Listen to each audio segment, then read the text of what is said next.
Last lecture में we started with chemical equilibrium and we derived equilibrium constant Kc for the equilibrium reaction. अब हम Kc की importance, Kc की units और इसकी डिटेल डिस्कशन को डिस्कस करते हैं. Now let me suppose a reaction. I have a reaction in which I have PCl5 and PCl5 gets converted into PCl3 and Cl2. Now if I talk about the Kc of this reaction, so this Kc of this reaction is equal to products that are equal to PCl3 into Cl2 divided by reactants that are 1 mole of PCl5. Now यहाँ पर हमारे पास equilibrium का पता होना लाजमी है कि ये होमोजीनस है या heterogeneous. So this equilibrium is homogeneous, therefore this equation is correct for Kc of this reaction. अब अगर हम इसकी यूनिट्स की बात करें तो हमारे पास यूनिट्स हैं कॉन्सेंट्रेशन में. तो PCl3 की कॉन्सेंट्रेशन है मोल पर डेसीमीटर क्यूब. Cl2 की कॉन्सेंट्रेशन है मोल per decimetre cube and PCl5 की कॉन्सेंट्रेशन है मोल्स पर डेसीमीटर क्यूब. अब अगर हम इसको सिंप्लीफाई करें तो हमारे पास Kc for this reaction equals mole per decimetre cube. Now we have another homogeneous reaction जिसमें तीनों रिएक्टेंट्स तीनों सब्सटेंसेस गैसेस हैं. Now Kc for this reaction is equal to NH3 and we have 2 moles of it, so we raise it to the power 2. Then we have hydrogen and 3 moles and then we have nitrogen 1 mole. Now अगर हम इसके Kc की units निकालें तो we have mole per decimeter cube for concentration and raised to the power 2 for 2 moles. Similarly for hydrogen we have mole per decimeter cube raised to the power 3 and for nitrogen we have just mole per decimeter cube. Now इसको simplify करने के लिए हम ऊपर वाली और नीचे वाली पावर्स देखेंगे. तो ऊपर टोटल पावर है 2, नीचे हमारे पास 3 + 1 टोटल पावर है 4. सो 2 - 4 इज़ इक्वल टू -2. सो हमारे पास इसकी यूनिट्स बन जाते हैं मोल per decimeter cube raised to the power -2. So it becomes mole -2 decimeter 6. So यूँ हम किसी भी रिएक्शन के इक्विलिब्रियम कांस्टेंट की यूनिट्स को डिराइव कर सकते हैं. But this is not true for heterogeneous equilibrium.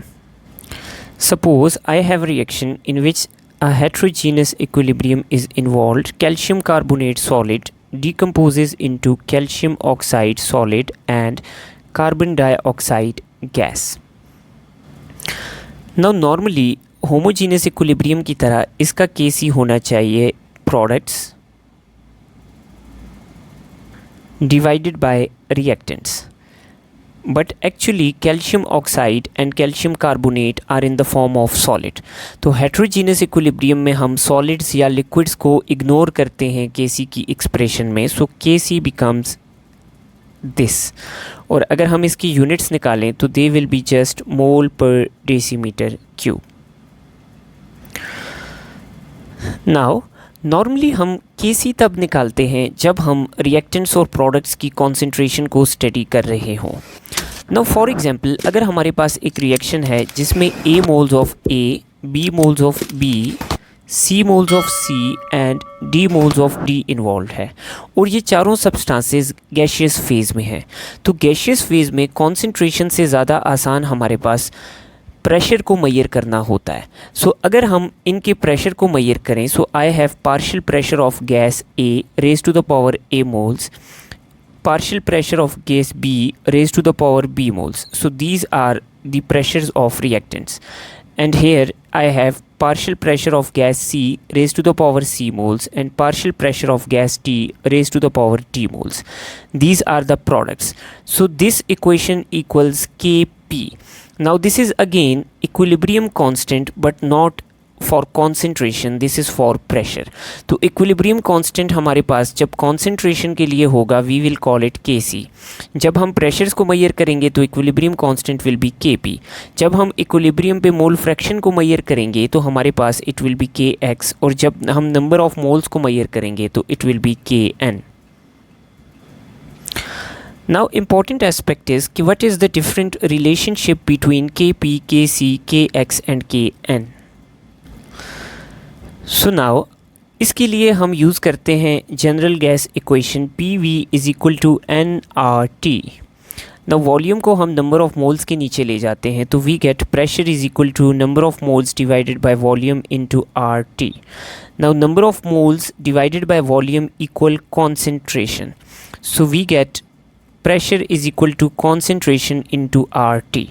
तो अगर हमने Kp और Kc के दरमियान रिलेशन निकालना है so we would simply write Kp is equal to P के साथ हम K लगाएंगे, C के साथ भी K लगाएंगे. So Kp is equal to Kc into RT. Now अगर हमारे पास रिएक्टेंट और प्रोडक्ट में नंबर ऑफ मोल्स डिफरेंट हैं तो यहाँ पर हम लिखेंगे delta N.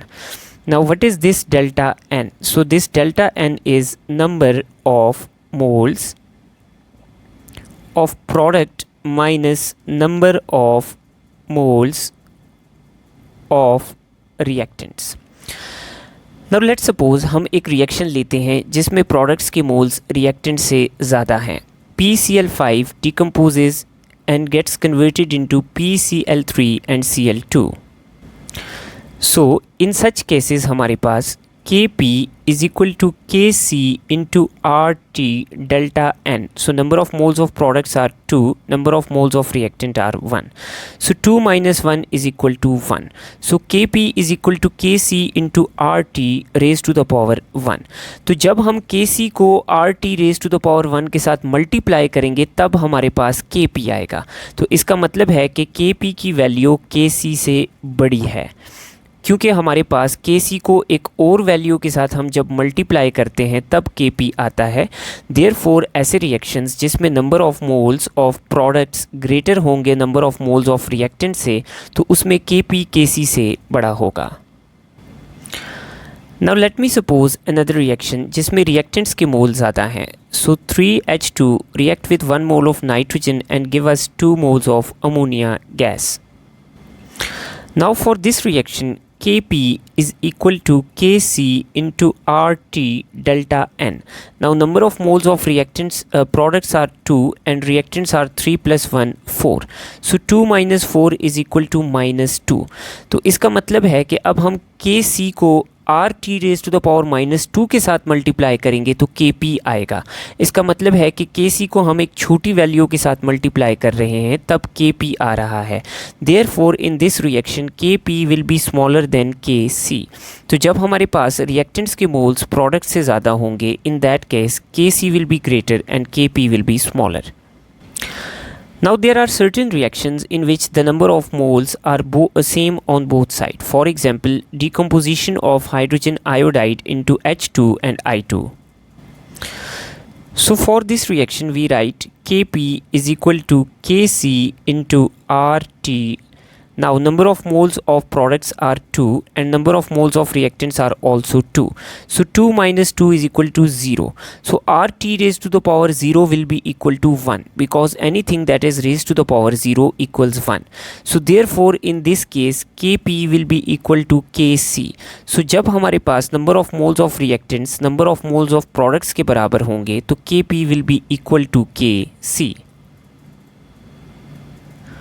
Now next is relationship between Kp and Kx. तो उसके लिए हम पहले P और X का रिलेशन देखेंगे. So according to Dalton's law, pressure of a certain gas A is equal to mole fraction of gas A multiplied by total pressure.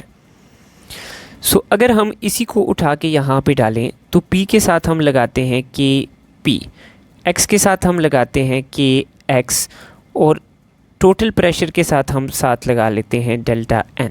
So Kp is equal to Kx into P raise to the power delta N. Now according to general gas equation PV is equal to nRT और P is equal to nRT divided by V. And if we are talking about 1 mole of gas, so N becomes 1, we get the equation P is equal to RT by V. So for 1 mole of gas हम P की जगह RT by V भी डाल सकते हैं. So we get K P is equal to K X into R T divided by V delta N. Now the third relationship that we have is between Kp and Kn. So उसके लिए हम pressure और number of moles का relation निकालते हैं. तो according to Dalton's law, pressure of a certain gas is equal to mole fraction of that gas multiplied by total pressure. Now mole fraction of this gas will be equal to number of moles of this gas divided by total number of moles multiplied by Pt. सो अगर हम के P और के N की बात करें तो हम पी के पीछे डालते हैं K, so we get K P. N के पीछे हम डालते हैं K, so we get K N. Then we have total pressure divided by total number of moles raised to the power delta n. So relationship between Kp and Kn is Kp is equal to Kn into P divided by n raised to the power delta n. So this is the relationship equations between different equilibrium constants. Okay, now we see the importance of Kc. कि Kc की हमारे पास equilibrium में क्या importance है. तो first thing जो हमें Kc एक reaction के बारे में बताता है, that is the direction of reaction. Now what does that mean? It means कि suppose we have two reactants A plus B that react in a reaction and achieve equilibrium with the products C and D. Now अगर हम products यानी C और D की concentration की ratio लेंगे with reactants A and B, अगर ये ratio C और D की कॉन्सेंट्रेशन की और B और A की कॉन्सेंट्रेशन की हम अगर इक्विलिब्रियम की स्टेज पे लेंगे तो इक्विलिब्रियम की स्टेज पे प्रोडक्ट्स और रिएक्टेंट्स की कॉन्सेंट्रेशन की रेशो को हम कहते हैं इक्विलिब्रियम कांस्टेंट. लेकिन अगर सपोज़ हमारे पास एक रिएक्शन इनके दरमियान अकर कर रहा है लेकिन अभी ये इक्विलिब्रियम पे नहीं पहुंचा, अभी ये इक्विलिब्रियम पे नहीं पहुंचा और हमने किसी भी टाइम पे प्रोडक्ट्स और रिएक्टेंट्स की कॉन्सेंट्रेशन की रेशो निकाल ली है, तो इसको हम कहेंगे reaction quotient. So reaction quotient आपके पास क्या है? Reaction quotient is the ratio of concentration of products and reactants when the reaction has not reached equilibrium. तो जब इक्विलिब्रियम पे नहीं रीच किया रिएक्शन, उससे पहले किसी भी टाइम पे जब हम प्रोडक्ट्स और रिएक्टेंट्स की रेशो निकालेंगे उसको हम कहेंगे रिएक्शन कोशेंट. और reaction quotient keeps on changing until we achieve equilibrium. जब इक्विलिब्रियम अचीव हो जाता है तो रिएक्शन कोशेंट की value becomes equal to equilibrium constant. Now हम डायरेक्शन ऑफ रिएक्शन को कैसे फाइंड आउट करते हैं, तो उसके लिए हम Kc को कंपेयर करते हैं रिएक्शन कोशेंट के साथ. नाउ सपोज़ कि हमने Kc की वैल्यू हमें एक रिएक्शन की पता है. अब हम उस रिएक्शन की परफॉर्म कर रहे हैं और ड्यूरिंग परफॉर्मेंस हमने उसका रिएक्शन कोशेंट निकाला. जब हमने रिएक्शन कोशेंट निकाला तो वो उसकी ओरिजिनल Kc की वैल्यू से कम था. तो ये हमें कैसे बताएगा कि रिएक्शन की क्या डायरेक्शन है?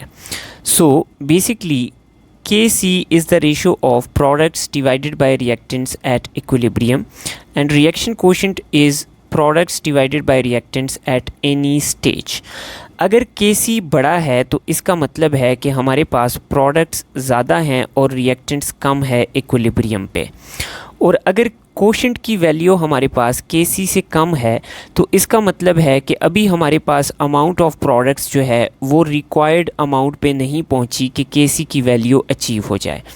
तो जब Kc की वैल्यू रिएक्शन कोशेंट से ज़्यादा होगी इसका मतलब है कि Kc में प्रोडक्ट्स की रेशो ज़्यादा है और अभी जिस स्टेज पे हमने रिएक्शन कोशेंट को फाइंड किया है उसमें प्रोडक्ट्स की रेशो कम है.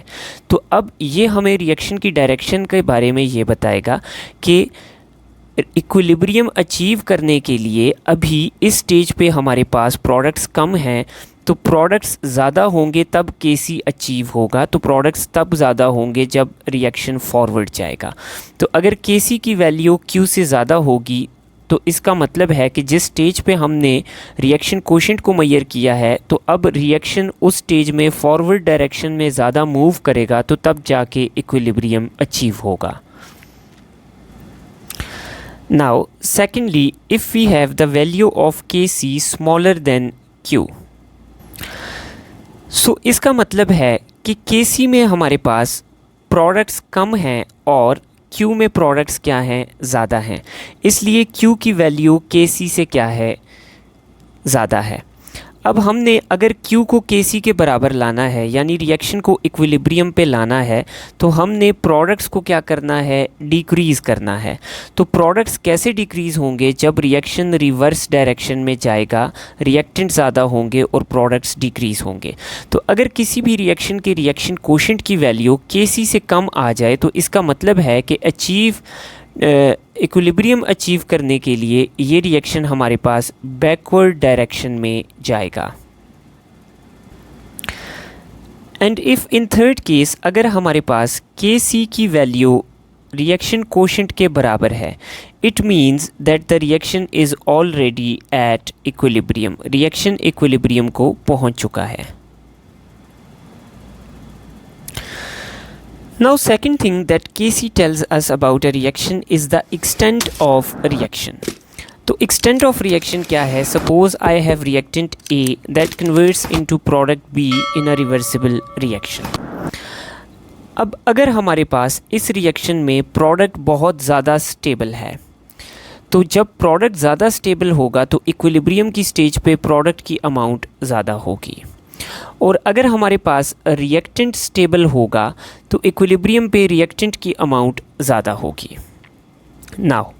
नाउ अगर हमारे पास इक्विलिब्रियम की स्टेज पे प्रोडक्ट ज़्यादा स्टेबल है तो प्रोडक्ट की अमाउंट ज़्यादा होगी, तो रिएक्शन की एक्सटेंट क्या होगी, इसका मतलब है कि इक्विलिब्रियम की स्टेज पे प्रोडक्ट ज़्यादा स्टेबल है, प्रोडक्ट ज़्यादा अमाउंट में होगा, तो रिएक्शन हमारे पास ज़्यादा फॉरवर्ड डायरेक्शन को प्रेफर कर रहा है, इसकी एक्सटेंट ज़्यादा फॉरवर्ड है। और अगर हमारे पास इक्विलिब्रियम रिएक्शन में रिएक्टेंट ज़्यादा स्टेबल है, रिएक्टेंट की अमाउंट ज़्यादा है, तो इसका मतलब है कि इक्विलिब्रियम की स्टेज पे हमारे पास रिएक्शन की जो एक्सटेंट है तो हमारे पास वो बैकवर्ड है, यानी अगर रिएक्टेंट ज़्यादा है अमाउंट में तो reactant will be more stable. तो इस रिएक्शन की इक्विलिब्रियम अचीव करने की जो एक्सटेंट है वो बैकवर्ड है, बैकवर्ड में रिएक्शन प्रेफर होगा तो हमारे पास इक्विलिब्रियम अचीव होगा। नाउ सपोज कि मेरे पास एक रिएक्शन है जिसमें दोनों रिएक्टेंट्स इक्वली स्टेबल हैं, A has stability equal to B, तो इस केस में इक्विलिब्रियम की स्टेज पे B और A की जो कॉन्सेंट्रेशन है दैट विल बी इक्वल, और हमारे पास Kc की वैल्यू 1 हो जाएगी। नाउ अगर किसी रिएक्शन की Kc की वैल्यू 1 से बड़ी है, तो अगर Kc की वैल्यू 1 से बड़ी है तो इसका मतलब है कि इस रिएक्शन में इक्विलिब्रियम पे प्रोडक्ट्स की अमाउंट ज़्यादा है और रिएक्टेंट्स की अमाउंट कम है। तो अगर इक्विलिब्रियम पे प्रोडक्ट्स की अमाउंट ज़्यादा है तो हमारे पास इस रिएक्शन की जो एक्सटेंट है दैट विल बी फॉरवर्ड, तो ये रिएक्शन ज़्यादा फॉरवर्ड जाएगा और ज़्यादा प्रोडक्ट अचीव होगा, तब इक्विलिब्रियम अचीव होगा। सिमिलरली अगर हमारे पास एक रिएक्शन की Kc की वैल्यू 1 से कम है, सो इट मीन्स कि इक्विलिब्रियम स्टेज पे हमारे पास प्रोडक्ट्स की अमाउंट कम होगी और रिएक्टेंट्स की अमाउंट ज़्यादा होगी, therefore Kc will be lesser than 1। तो इसका मतलब है इक्विलिब्रियम पे रिएक्टेंट ज़्यादा होंगे तो इस रिएक्शन की एक्सटेंट क्या है, बैकवर्ड्स है। तो ये रिएक्शन इतना ज़्यादा फॉरवर्ड नहीं जा सकता, इस रिएक्शन में प्रोडक्ट्स का बनना इतना फीजिबल नहीं है। Now another importance of Kc is कि Kc की वैल्यू को यूज़ करके हम concentration of reactants and products at equilibrium को भी फाइंड आउट कर सकते हैं। For example I have a reaction in which 1 mole of A reacts with 1 mole of B to give us 2 moles of C। Now I suppose कि मेरे पास इस reaction की Kc की वैल्यू है 16, the Kc of this reaction is 16। सो अगर मुझे Kc पता है तो मैं इक्विलिब्रियम पे A, B और C तीनों की कॉन्सेंट्रेशन को फाइंड कर सकता हूँ। कैसे? तो सपोज़ मैंने A के लिए थे 1 mole at the start of reaction, B के भी मैंने लिए थे 1 mole at the start of reaction. अब C प्रोडक्ट है तो स्टार्ट ऑफ रिएक्शन में हमारे पास C के मोल्स होंगे 0। तो इनिशियल स्टेज पे हमारे पास A के मोल्स हैं 1, B के 1 एंड C के 0। नाउ सपोज़ इक्विलिब्रियम अचीव हो गया तो अब क्या होगा? तो जब इक्विलिब्रियम अचीव होगा तो सपोज़ A के हमारे पास X मोल्स जो हैं वो यूज़ हो गए हैं टू कन्वर्ट इनटू C। तो अब इक्विलिब्रियम पे A की कॉन्सेंट्रेशन होगी 1 माइनस X। इसी तरह इक्विलिब्रियम अचीव होने में B के भी X मोल्स यूज़ हो गए हैं क्योंकि 1 mole of A is reacting with 1 mole of B, तो X moles of A will react with X moles of B। तो इक्विलिब्रियम पे A की कॉन्सेंट्रेशन भी 1 माइनस X होगी, B की कॉन्सेंट्रेशन भी 1 माइनस X होगी। नाउ इस इक्वेशन के मुताबिक 1 mole of A forms 2 moles of C या 1 mole of B forms 2 moles of C। तो अब अगर हमारे पास X मोल्स ऑफ A और X moles of B use हुए हैं तो C के कितने मोल्स बनेंगे? 2X। तो ये हमारे पास इन तीनों की कॉन्सेंट्रेशन आ जाएगी इक्विलिब्रियम पे। Now we know that Kc is equal to product C raise to the power 2 divided by reactant A and reactant B. Now C is 2x raised to the power 2. Reactant A is 1 minus x and reactant B is also 1 minus x at equilibrium. So I get 2x square divided by 1 minus x square and it equals Kc, which is 16. Now taking square root on all the sides, what do I get? I get 4 is equal to 2x divided by 1 minus x. Now I bring 1 minus x with 4, so I get 4 into 1 minus x is equal to 2x. So I get 4 minus 4x is equal to 2x. Now x को same side पे ले जाते हैं, so we get 6x is equal to 4 and x will be equal to 4 divided by 6 which equals 0.66। तो x की value है 0.66। अब equilibrium पे A के कितने मोल्स होंगे? 1 minus x which means 1 minus 0.66 which equals 0.34। इसी तरह B के भी हमारे पास इक्विलिब्रियम पे कितने मोल्स होंगे? 1 minus 0.66 that is equal to 0.34। और C के कितने मोल्स होंगे? 2 multiply by 0.66 it equals 1.32 moles. So इससे हमने ये कैलकुलेट किया, हमें Kc पता था तो इक्विलिब्रियम पे A के 0.34 मोल्स हमें मिलेंगे और 0.66 कंज्यूम हो जाएंगे। इसी तरह B के भी 0.66 कंज्यूम हो जाएंगे और इक्विलिब्रियम पे 0.34 मोल्स हमें मिलेंगे और C के हमारे पास इक्विलिब्रियम पे 1.32 मोल्स मौजूद हैं। Now the fourth importance of Kc is that factors affecting equilibrium constant. There are certain factors that affect equilibrium constant. Now how do they affect equilibrium constant? So suppose हमारे पास एक reaction है which is taking place in a closed vessel. अब इस closed vessel में जब एक reaction occur किया है तो ये रिएक्शन इक्विलिब्रियम की स्टेज पे पहुंच गया है। अब अगर हम एक्सटर्नली इस रिएक्शन की किसी भी कंडीशन को चेंज करें, लाइक अगर हम प्रेशर को चेंज करें, वॉल्यूम को चेंज करें या टेम्परेचर को चेंज करें या कॉन्सेंट्रेशन को चेंज करें, तो इनमें से किसी भी फैक्टर को चेंज करने से जो रिएक्शन का इक्विलिब्रियम है वो डिस्टर्ब होगा। जब रिएक्शन का इक्विलिब्रियम डिस्टर्ब होगा तो वो हमारे पास इस चेंज को रिस्पॉन्ड करेगा और इस चेंज को जब इक्विलिब्रियम रिस्पॉन्ड करेगा तो हमारे पास इक्विलिब्रियम के सिस्टम में थोड़ी बहुत चेंजेस आएंगी। तो ये हम स्टडी करते हैं through Le Chatelier principle which we will be discussing in next lecture. Thank you.